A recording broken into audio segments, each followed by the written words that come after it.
Module 6, Embedding Road Safety Management and Safe System Capacity within Agencies.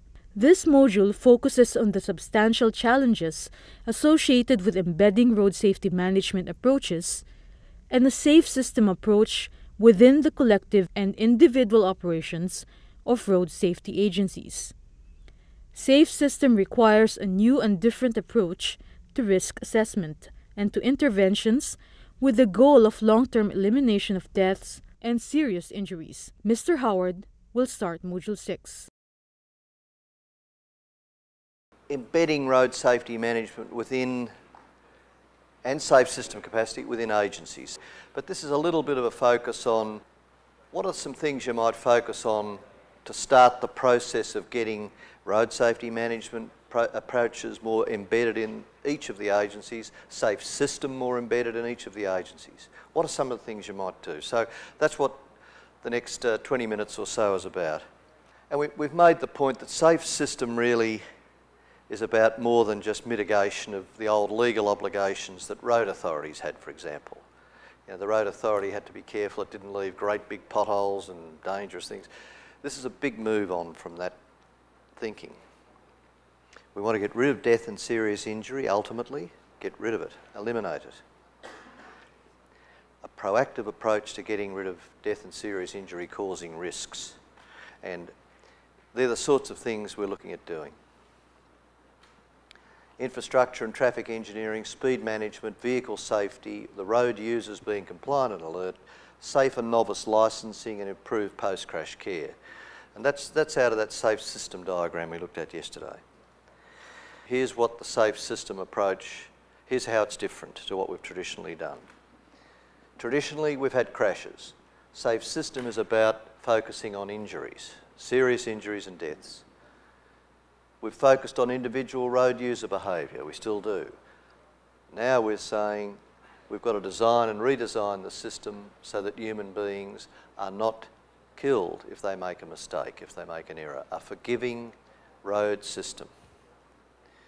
The road user has primary responsibility, that's the way we think now. Well, we're now saying the system designer or the system provider has primary responsibility. Now that will come as quite a shock to senior people in your country. The fact that when they're building, they can't be accountable for what exists, but when they're building new roads, providing new enforcement, putting in new laws, they have a responsibility to make sure that those activities and those facilities are fundamentally safe. That's a long journey from what we've traditionally believed. We've said we'll provide something and the road user's got the responsibility to stay alive. This safe system is saying something else entirely. Road users still got some responsibility, but so has the system provider. And people will be a bit uneasy about that concept when they first are made aware of that thinking. So you have to be aware that that will happen. You have to be patient with people and ask them to go away and think about it. And the notion that agencies can provide facilities that are not safe is really not acceptable. They can't change overnight, but they have to start putting in place the processes to move towards that approach. So it's about a direction, it's about an end point that they need to achieve as soon as they can. Changing individual road user behaviour, well, we still want to do that. We don't want people speeding and drink driving and all of that, but also we know we've got to change the environment. Safer roads, safer vehicles, and the social environment where the community doesn't accept death and serious injury to the extent that it does now. And then risk reduction was the old way of looking at things. Safe system says we are headed for a journey that will one day see the elimination of death and serious injury. Now the Swedes who've promoted this, and they've been at it a long time, and they've had the resources to do well, nonetheless they're getting down around less than 3 deaths per 100,000 population. Embedding road safety management and safe system within capacity within agencies. This is a piece of work that was done in Indonesia for the Directorate General of Highways a year and a half or so ago. It's available on the web, people can have a look at it if they want to. But it's important that we look at how government agencies understand the problem and how they train their people to look at the new way of thinking. This is a big task, isn't it? We have to go out and get to all the road safety practitioners in a country, and then their bosses, and then the politicians ultimately, and start to change the thinking. This is a 5 to 10 year effort. Incorporating road safety within all the activities, say in a road authority, in their construction, but in their maintenance, in the way that they operate work sites. All of these things require fundamental reassessment. And then they've got to change policies and processes and guidelines. And I can say to you, when you're working with a large road authority, as the Indonesian Road Authority is, a very, very big organisation, when people come back to you after a few years at senior level and start saying, we understand we have to provide a forgiving road system, that is very, very important. It's very interesting. These practitioners have gone away and thought about messages, formed their own views, and come up with the position that this is the direction they need to go in. And I say that because I think we should all be encouraged by that. People respond to sensible ideas, and our job is to put the ideas in front of people who are making decisions so they can begin their own journey. Adopting new tools, changing methods of working. You've heard about IRAP, you've heard about black spots and so on. You've heard about a lot of tools for road authorities, but there are many tools. The things that Ray Shuey showed you on with enforcement techniques and so on. Very important for policing. The things that David Ward will show you on Monday about vehicles and vehicle safety. The data issues that Blair Turner gave you on. These are all tools to help the agencies down the change path. Big task, no trivial task, but manageable as long as you keep thinking about the higher level directions you're trying to move in. Devolution of service delivery. Many of you have state or provincial governments and you have local governments. How do we get the knowledge and understanding through to them? I was just talking to some people over morning tea, and really local governments are very competitive beasts in terms of reducing deaths and serious injury. They'll want to do it pretty quickly. Their politicians say, hey, they're doing that next door, we need to do this. And encouraging that positive competition is a good thing to think about. Come up with some ideas to get them doing something in a couple of local governments, and then encourage that more broadly. Very, very powerful tool. We tend to forget, if we work for central government, that a lot of change comes from ground level.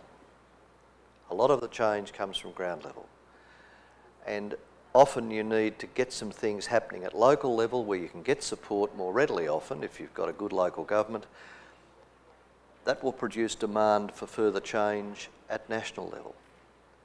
So see the challenge of devolving knowledge to local governments as a terrific opportunity as well, because they'll repay that with demand for more change.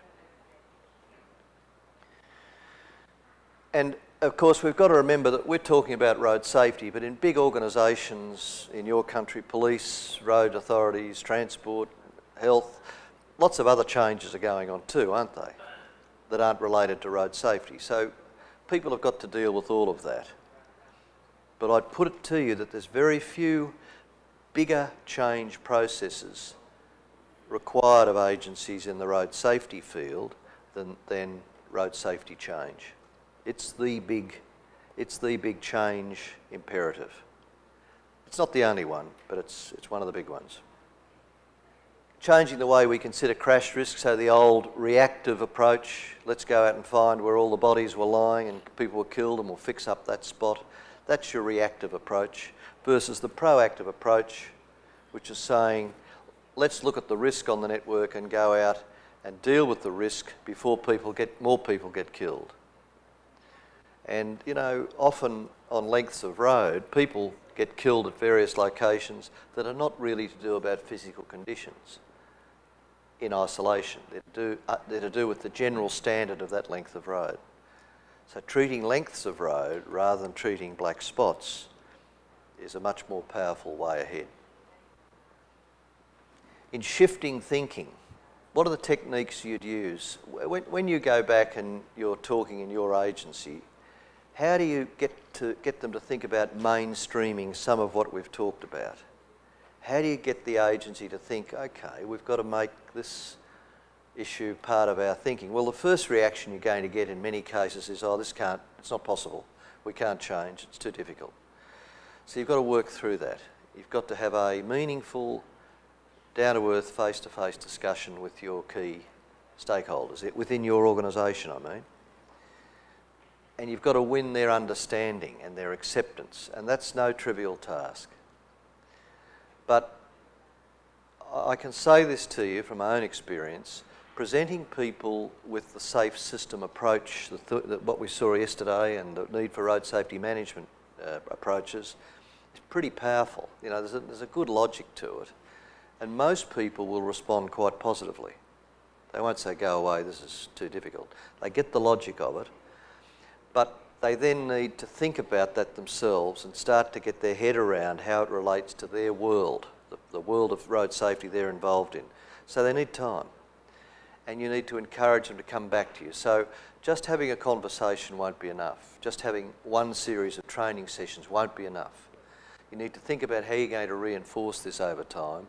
You will be pleasantly surprised at the positive response you get from colleagues, because this logic is pretty good.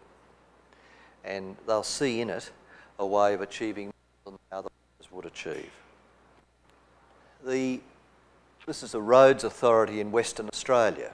They've adopted a road safety policy statement. So there's a state strategy, or in your case, a country strategy, and here's the road authority saying, we're going to have our own little policy and road safety strategy that reflects the national strategy for the things that we're responsible for. So this is taking the message down to your agency level. And they say, in accordance with our policy statement, we will apply the following principles.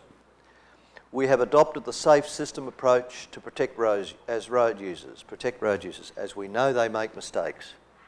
We are open to using innovative solutions. Our decisions will always be based on evidence. We'll measure and evaluate performance, we'll demonstrate leadership and seek engagement. All road users' needs will be considered, so pedestrians, two-wheelers and so on. I think this is pretty good. It's good practice to me, what they've done here, because that's had to go through a whole process of discussion, coming up to speed with information, understanding what it is it means, what does this mean, and you can never be fully sure what it means until you adopt it and start applying it. But so there's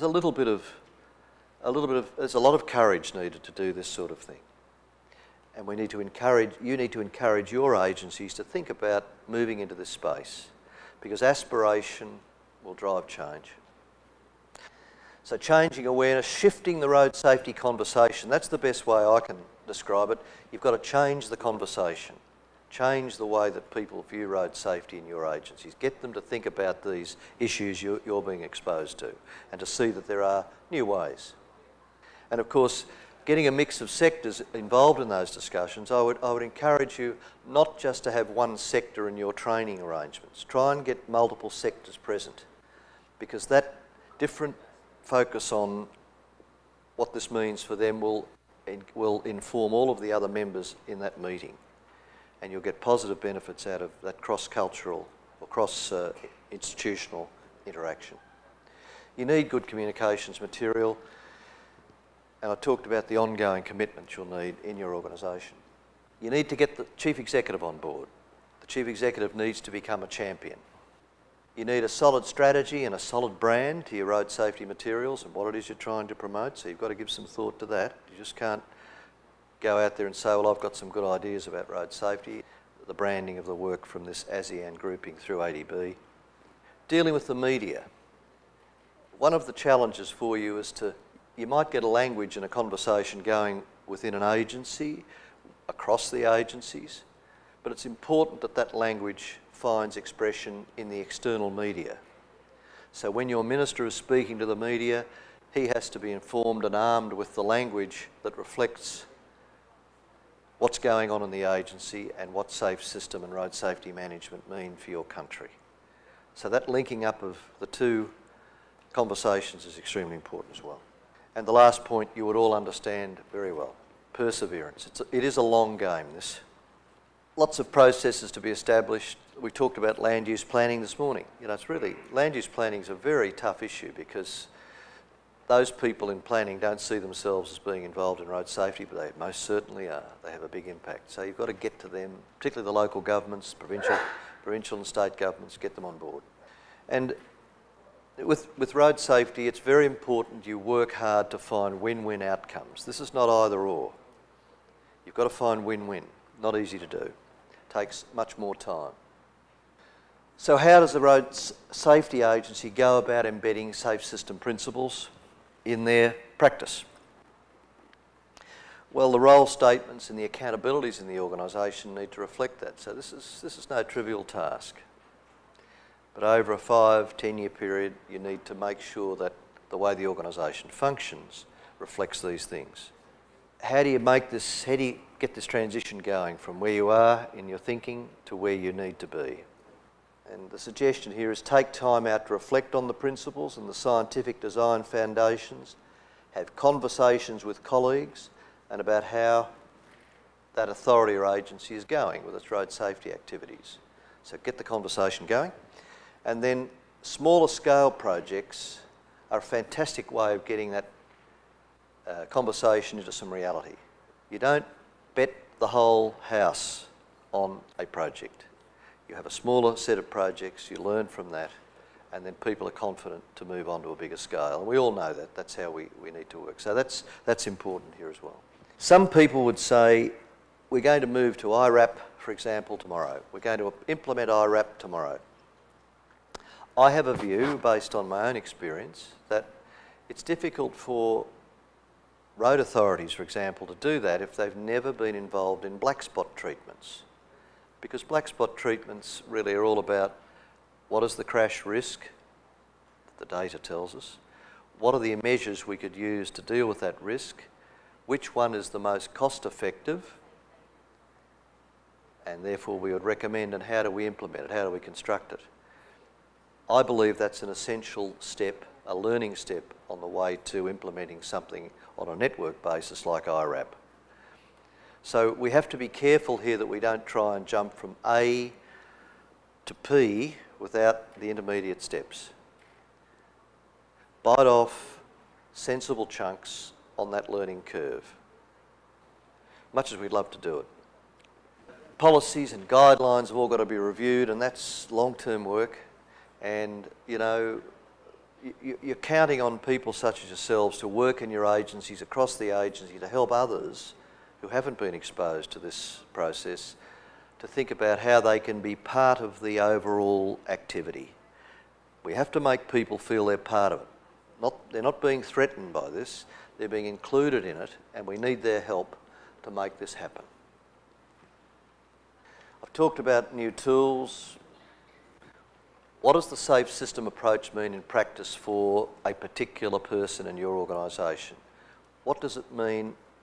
Yes, we've got the principles. Yes, we understand what it means in general. But what does it mean for what I do? And the experience of other countries is you've got to train and converse and have dialogue and keep that process going for quite intensely for a few years. Because it's not easy to take a set of principles and apply them. People need help in seeing that this is not about some abstract idea floating around in the clouds, it's about practical things you do in your day-to-day work. But that takes help and guidance. And I've talked about devolving responsibility to local and provincial governments. I mean, the local road safety management, particularly your police, for example, they've got to collect the crash data that feeds back into the national system. The local people will be responsible for a lot of the vehicle checking that goes on. And even if they're part of a national organisation, they'll still be based locally. They'll reflect the local reality. So it's a big issue there in getting to those levels of government. And they'll help you, believe me.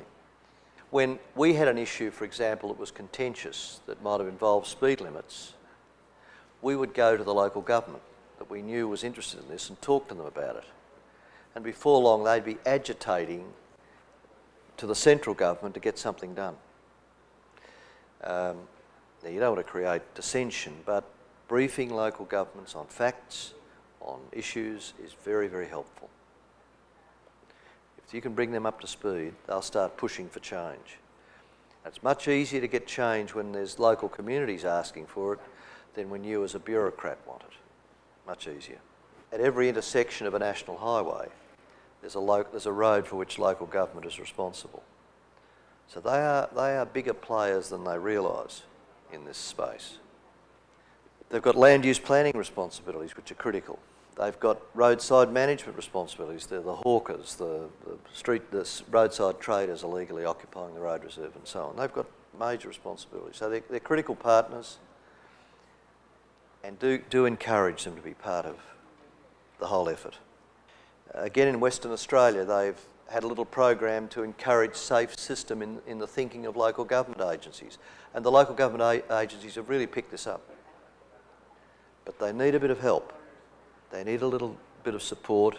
They need a bit of encouragement and guidance. But they'll pick it up. And they've produced a series of resources for local government. Again, a little how-to, a little guide, a little support, a little encouragement to really get involved. What are the key factors in improving road safety performance? Just to sum up again. Adopting ambitious targets, having a long-term vision, and that vision plus ambition will transform your policy over the years. Look to strategies tried elsewhere. Look at what Cambodia is doing with its crash data. Look at what Malaysia is doing with its motorcycle treatments. Look at what Indonesia is doing with its health system and getting people into hospital without worrying about who pays and so on. Look at each of you, if not now, then within the next 2 to 3 years, we'll have at least one activity that becomes ASEAN best practice. And then you'll start talking to each other really with great interest and start wanting to do what you're doing well in your country. That's when change will really take off. Data analysis is essential. Good road safety management system, adopt the safe system approach, saying to government, road safety represents good investment opportunities here. We can get economic benefits out of investing carefully in road safety. That will switch on a few lights and open a few doors. You need commitment at the highest levels, and that knowledge transfer is critical to getting that adoption of safe system across government and down through the levels.